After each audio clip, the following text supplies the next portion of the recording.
ॐ शृणुदेवी प्रवक्ष्यामि कुञ्जिकास्तोत्रमुक्तमं येन मन्त्रप्रभावेण चण्डीजापस्वो भवेत्। न कवचं नार्गलास्तोत्रं कीलकं न रचकं न सूत्रं नाभिधानं च न न्यासो न सुवाचनं। कन्यकापाठमात्रेण दुर्गापाठफलं लभेत् अतिगुह्यतरं देवी देवानामदुर्लभम्। गोपनीयं प्रयत्नेन स्वयोनरिव पार्वती माणं मोहनं वत्सं मनोच्चाटनादिकं पाठमात्रेण संसिद्धेति कुञ्जिकास्तोत्रमुक्तमम्। ओम ऐं ह्रीं क्लीं चामुण्डाय विच्चे। ओम ग्लौं हूं क्लीं जौं सः ज्वाल ज्वाल ज्वल ज्वल प्रज्वल प्रज्वल। ऐं ह्रीं क्लीं चामुण्डाय विच्चे ज्वल हं सं लं छं फट् स्वाहा। नमस्ते रुद्ररूपिण्यै नमस्ते मुदिमर्दिनी नमः कैटभारणजय नमस्ते महिषार्दिनी नमस्ते शुम्भहन्त्रै च शुम्भासुरघातिनी। जागृतं हि महादेवी जपं सिद्धं कुरुष्व मे। अहंकारी शिशरूपाय हिंकारी प्रतिपालिका हिंकारी कामरूपिण्यै बीजरूपे नमोस्ते। चामुंडा चंडघाती स्व जयकारी वरदायिनी विचयजाभयदा नित्यं नमस्ते मंत्ररूपिणी। धाम धीम धूम धूर्जटे पत्नी भाम भीम बोम वाग्धेश्वरी। ह्रां क्रीं क्रूं कालिका देवी सां सैं सुं मे शुभं कुरु। हुम हुम हुंकार रूपिण्यै झम झम झम जम्बनादिनी। ह्रां ह्रीं ह्रूं भैरवी भद्रे भाने ते नमो नमः। हम कम चम टम तम पम यम शम बीम धूम ऐं बीम हम छम दियाग्रम त्रोटे त्रोटे दीप्तं कुरकुर स्वाहा। पां पीं पुं पार्वती पूर्णा खां खीं खुं खेचरी तथा सां सैं सुं सप्तशती देव्याः मंत्रसिद्धिं कुरुष्व मे। इदं तु कुञ्जिकास्तोत्रं मन्त्रजागर्ति हेतवे अभक्तेन वदातव्यं गोपितं रक्ष पार्वती। यस्तु कुञ्जिका देवी हीनां सप्तशतीं पठेत् न तस्य जायते सिद्धिर्रणये रोदनं यथा। ओम जयंती मंगला काली भद्रकाली कपालिनी दुर्गा क्षमा शिवा धात्री स्वाहा स्वधा नमोस्ते। जय तुम देवी चामुंडे जय अवतारतिहारिणी जय सर्वगते देवी कालरात्रि नमोस्ते। ओम महालक्ष्मी च विद्महे विष्णुपत्नी च धीमहि तन्नो लक्ष्मी प्रचोदयात्। समुद्रवसने देवी पर्वतस्तन्मण्डले विश्वपत्नी नमस्तुभ्यं पादस्पर्शं क्षमस्व मे। देहि सौभाग्यम आरोग्यम देहि मे परमं सुखम रूपम देहि जयम देहि यशो देहि दुषो जहि। मंत्रहीनम क्रियाहीनम भाग्यहीनम सुरेश्वरी यत्पूजितं मया देवी परिपूर्णं तदस्तु मे। जय मां मुरारे त्रिपुरान्तकारी भानु शशि भूमि सुतो बुधश्च कुरुष्य शुक्रः शनिराहु केतवः सर्वे ग्रहाः शान्तिकरा भवन्तु। शान्ताकारं भुजगशयनं पद्मनाभं सुरेशं विश्वाधारं गगनसदृशं मेघवर्णं शुभांगं लक्ष्मीकान्तं कमलनयनं योगिभिर्ध्यानगम्यं वन्दे विष्णुं भवभयहरं सर्वलोकैकनाथं। कर्पूरगौरं करुणावतारं संसारसारं भुजगेन्द्रहारं सदा वसन्तं हृदयारविन्दे भूं भवानी सहितं नमामि। त्वमेव माता च पिता त्वमेव बन्धुश्च सखा त्वमेव विद्या द्रविणं त्वमेव सर्वं मम देवदेव। सनत्कुमारः सनकः सनन्दनः सनातनोऽप्यासुरपिङ्गलौ च सप्तस्वराः सप्तरसातलानि कुर्वन्तु सर्वे मम सुप्रभातम्। सप्ताण्डवा सप्तकुलाचलाश्च सप्तर्षयो द्वीपवनानि सप्त भूरादिकृत्वा भुवनानि सप्त कुर्वन्तु सर्वे मम सुप्रभातम्। पृथ्वी सगन्धा सरसासतापः स्पर्शी च वायुर्ज्वलनं च तेजः नभः शब्दं महता सहैव कुर्वन्तु सर्वे मम सुप्रभातम्।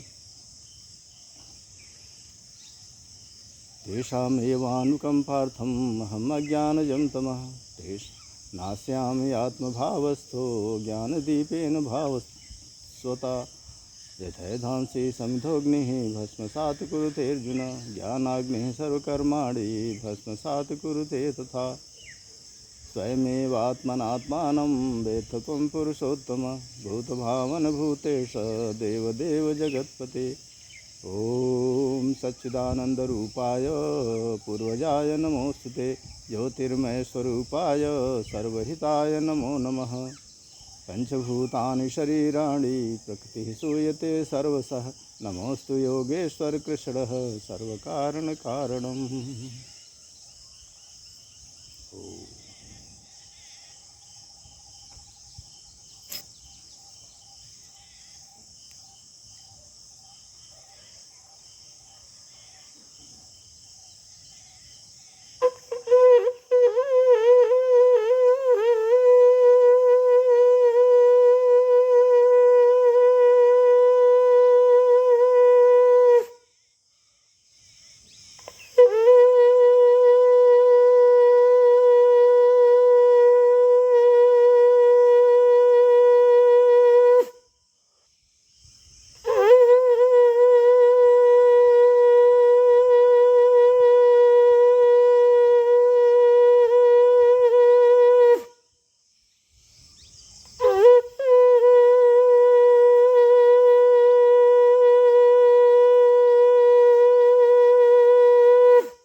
तरह से अपने पूर्वजों का और अपने योगेश्वर श्री कृष्ण का ध्यान करते हुए योग प्राणायाम शुरू करना चाहिए तो बेहतर है।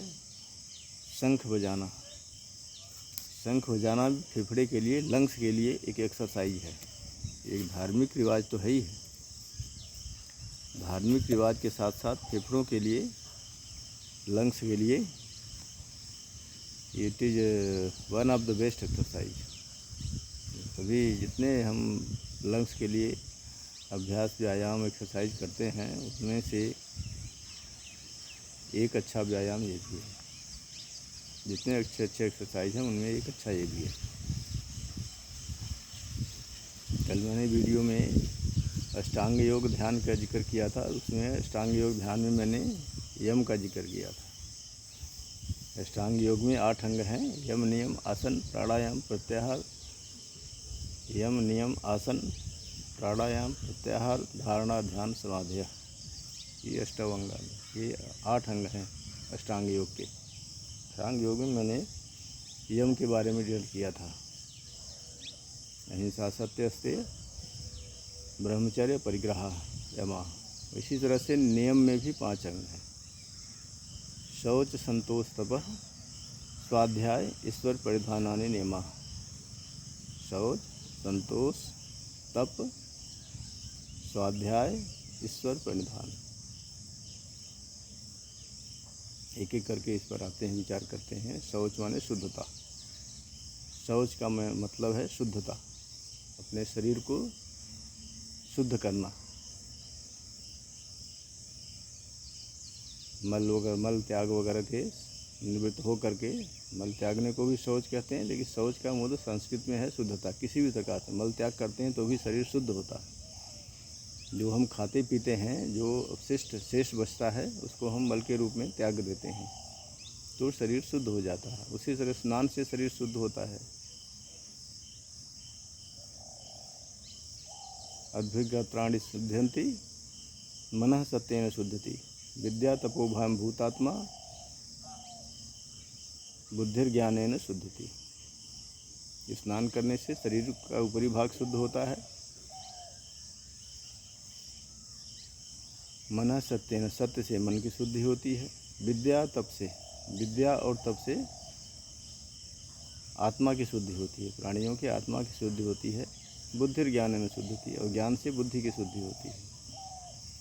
तो शुद्धि भी कई प्रकार से है, कई तरह से है। जितना शुद्ध हम कर सकते हैं अपने शरीर को, मन को, अपने बुद्धि को, उतना हम करें। तो शौच में है नित्य प्रति स्नान करके, मलमूत्र त्यागने के बाद, शुद्ध हो करके स्नान करने के बाद हम ये प्राणायाम करें। नियम का पहला अंग है शौच। संतोष दूसरा है संतोष। संतोष का मतलब है जो हमें मिला हुआ उसी में संतोष करना। जो हमारे पास है उसी में हमें संतोष करना है, उसी में हमें संतुष्ट रहना है। हमें आवश्यकता से अधिक चीज़ों को पाने की कोशिश नहीं करना। जो हमें साधारण श्रम से, जो हमें नियमित श्रम से प्राप्त होता है, जो नियमित श्रम के बाद भगवान जो हमें देते हैं, उसी से हमें संतुष्ट रहना। हमें अधिक पाने की चेष्टा नहीं करना। ये है संतोष। तपः द्वंद्व सहनम, द्वंद्वों को सहना ही तप है। नियम का तीसरा अंग है तप। विभिन्न व्याधियों को, विभिन्न बाधाओं को सहते हुए अपना ध्यान लगाना, ईश्वर के प्रति समर्पित रहना, ये है तप का है। तप कहते हैं, तप क्या है? अगर हम तब बैठे हुए हैं यहाँ पर, हमारा ध्यान कहीं और है, हम किसी और को बारे में उचित अनुचित विचार कर रहे हैं, तो वो तप नहीं है। जो इतनी व्याधियाँ आ रही हैं, वर्षा आ रही, धूप आ रही है और लू चल रही, दुनिया भर की व्याधियाँ आ रही हैं, उसके बाद हमारा तप दूर हो जाए, वो तो नहीं होता। उसके बावजूद उसको सहते हुए, विभिन्न द्वंद्वों को, विभिन्न कष्टों को सहते हुए, व्याधियों को सहते हुए तप करना, उसको सहन करना, उन व्याधियों को, कष्टों को सहन करना ही तप है। जैसे अपना नियमित काम करते हुए कितनी बाधाएं आए, उसको सहते हुए अपना कर्म करते रहना, ये तपस्या है। विभिन्न कष्ट आए, विभिन्न बाधियाँ आए, विभिन्न बाधाएं आए, उनको दूर करते हुए अपना नियमित कर्म करना, ये तपस्या है। अपना नियमित कर्म करना तपस्या है। जो बाधाओं को दूर करने, तपो द्वंद्व सहना, द्वंद्वों को, बाधाओं को, कष्टों को सहना ही द्वंद्व है। और आसानी से सहना, बगैर किसी झिझक के सहना ही। विभिन्न जीवन में विभिन्न बाधाएं आएंगी। इसी तरह स्वाध्याय, स्वाध्याय का मतलब है, स्वाध्याय में भी स्वाध्याय के 2 अंग हैं। स्वाध्याय एक सुअध्याय, दूसरा है स्व अध्याय। सुअध्याय माने अच्छा अध्ययन करना, अच्छी अच्छी किताबें पढ़ना, अच्छे अच्छे विचारों को सीखना, अच्छे अच्छे विचारों को ध्यान देना। गीता, रामायण, महाभारत जो भी है आपका, मानस, वेद पुराण, जो भी आपको अच्छा लगे, अच्छी किताबों को पढ़ना, अच्छी चीज़ें पढ़ना, बुरी चीज़ें नहीं पढ़ना, अच्छी चीज़ों को धारण करना, यह है सुअध्याय। दूसरा है स्व अध्याय, अपने आप को पढ़ना। स्व अध्याय, स्वाध्याय के 2 अंग, एक सुअध्ययन, दूसरा स्व अध्ययन। अपने आप को, स्व अध्ययन, अपने आप को पढ़ना। अपने आप को पढ़ने से मतलब है कि अपने आप को जानिए, अपने अंदर झांकिए, अपने आप को पढ़िए कि हम कोई गलत काम तो नहीं कर रहे हैं, हम क्या कर रहे हैं, हमारा जन्म किस लिए हुआ है।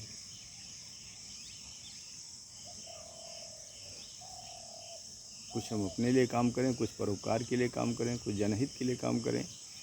ये अपने शरीर को, अपने को अध्ययन करना, अपने अंदर झांकना। ईश्वर प्रणिधान आने, ईश्वर प्रणिधान 5वां अंग है इसका। ईश्वर प्रणिधान, जो हमें प्राप्त हुआ है वो सब ईश्वर को समर्पित कर देना। तेरा तुझको अर्पण क्या लागे मेरा। जो हमें हमारे श्रम से हमें प्राप्त हुआ है, उसको ईश्वर को समर्पित कर देना, भगवान को समर्पित कर देना।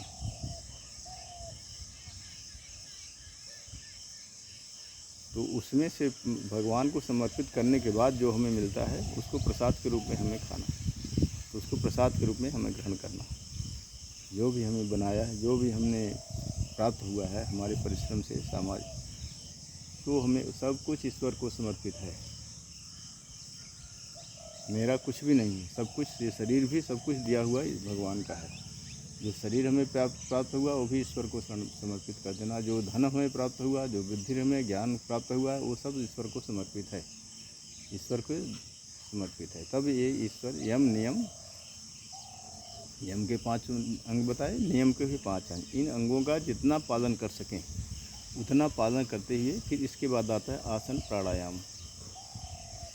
अष्टांग योग में यम, नियम, आसन, प्राणायाम, प्रत्याहार, धारणा, ध्यान, समाधि। तब आता है यम, नियम, आसन, प्राणायाम करिए। आसन प्राणायाम बहुत महत्वपूर्ण है। यम नियम के कुछ अंगों को पालन करिए और आसन प्राणायाम करिए। आसन प्राणायाम करने के बाद आपका शरीर जो है निर्मल शुद्ध हो जाएगा। तब आप ध्यान, धारणा, ध्यान, यम, नियम, आसन, प्राणायाम, धारणा, प्रत्याहार, धारणा, ध्यान, समाधि। तब आएगा आपको प्रत्याहार के बाद आसन प्राणायाम, प्रत्याहार, उसके बाद धारणा, धारणा के बाद ध्यान। तब ध्यान आपका लग सकता है, वैसे ध्यान आपका नहीं लग सकता। ध्यान लगाने की इन नियमों का, यम, नियम, आसन, यम नियम के आसन, अगर यम नियम आप नहीं भी कर सकते हैं तो आसन प्राणायाम आप कर सकते हैं। आसन प्राणायाम करने के बाद आप नियम का धारणा, ध्यान पर, प्रत्याहार, धारणा, ध्यान, समाधि, तो ध्यान लगाइए। इस वीडियो में इतना ही। आसन प्राणायाम के नंबर आ गया, आसन प्राणायाम जरूर करें। इसके बाद हम इस वीडियो में इतना ही, आगे हम दोबारा